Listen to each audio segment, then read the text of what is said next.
ಎಲ್ಲರಿಗೂ ನಮಸ್ಕಾರ. ಈ ದಿನ ವಿದ್ಯಾಭ್ಯಾಸದ ಕಡೆ ಗಮನ ಕೊಡದೆ ಡ್ರಗ್ಸ್, ಮೊಬೈಲ್ ಹಿಂದೆ ಹೋದರೆ ಆಗುವ ಪರಿಣಾಮಗಳ ಬಗ್ಗೆ ಒಂದು ಸಣ್ಣ ಕಿರುಚಿತ್ರ. ರಮೇಶ ಹಾಗೂ ಸುರೇಶ ತುಂಬಾ ಒಳ್ಳೆಯ ವಿದ್ಯಾರ್ಥಿಗಳು, ಓದಿನಲ್ಲಿ ಸದಾ ಮುಂದೆ. ಹೀಗಿರುವಾಗ ಒಂದು ದಿನ ಇಬ್ಬರು ಕಾಲೇಜಿಗೆ ಬರುವಾಗ ಕೆಲವು ಪೋಲಿ ಹುಡುಗರು ಗಾಂಜಾ ಸೇರುತ್ತಾ, ಮೊಬೈಲ್ ನಲ್ಲಿ ಗೇಮ್ಸ್ ಆಡುತ್ತಾ, ರೀಲ್ಸ್ ನೋಡುತ್ತಾ ಇರುವುದನ್ನು ನೋಡಿ ರಮೇಶ ಆಕರ್ಷಿತನಾಗುತ್ತಾನೆ.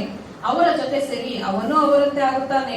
ಆದರೆ ಸುರೇಶ ಆ ಕಡೆ ಆಕರ್ಷಿತನಾಗದೆ ಓದಿನ ಕಡೆ ಗಮನ ಕೊಡುತ್ತಾನೆ. ಎಕ್ಸಾಮ್ಗೆ ರಮೇಶ ಬರದೆ ಪೋಲಿ ಹುಡುಗರ ಜೊತೆ ಇರುತ್ತಾನೆ. ಸುರೇಶ ಎಕ್ಸಾಮ್ ನಲ್ಲಿ ರಾಜ್ಯಕ್ಕೆ ಮೊದಲು ಬರುತ್ತಾನೆ. ನಮಸ್ಕಾರ, ಚಂದನ ವಾರ್ತೆಗಳಿಗೆ ಸ್ವಾಗತ. ಇಂದಿನ ಮುಖ್ಯಾಂಶಗಳು.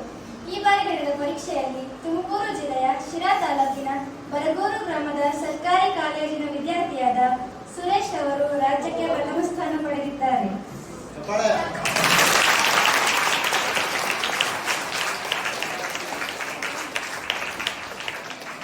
ತುಂಬಾ ಕಂಪನಿಗಳು ಇವನಿಗೆ ಕೆಲಸಕ್ಕೆ ಆಫರ್ ನೀಡುತ್ತಾರೆ. ನಮ್ಮ ಕಂಪನಿಗೆ ಬನ್ನಿ ಎಂದು. ಆದರೆ ಸುರೇಶ ಒಂದು ಪ್ರತಿಷ್ಠಿತ ಕಂಪನಿಯಲ್ಲಿ ಕೆಲಸಕ್ಕೆ ಸೇರುತ್ತಾನೆ.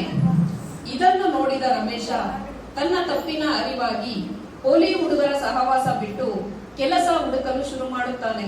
ಆದರೆ ಅವನು ಎಕ್ಸಾಮ್ ನಲ್ಲಿ ಫೇಲ್ ಆದ ಕಾರಣ ಎಲ್ಲೂ ಕೆಲಸ ಸಿಗದೆ ಒಂದು ಕಂಪನಿಯಲ್ಲಿ ಕಸ ಗುಡಿಸುವ ಕೆಲಸ ಸಿಗುತ್ತದೆ.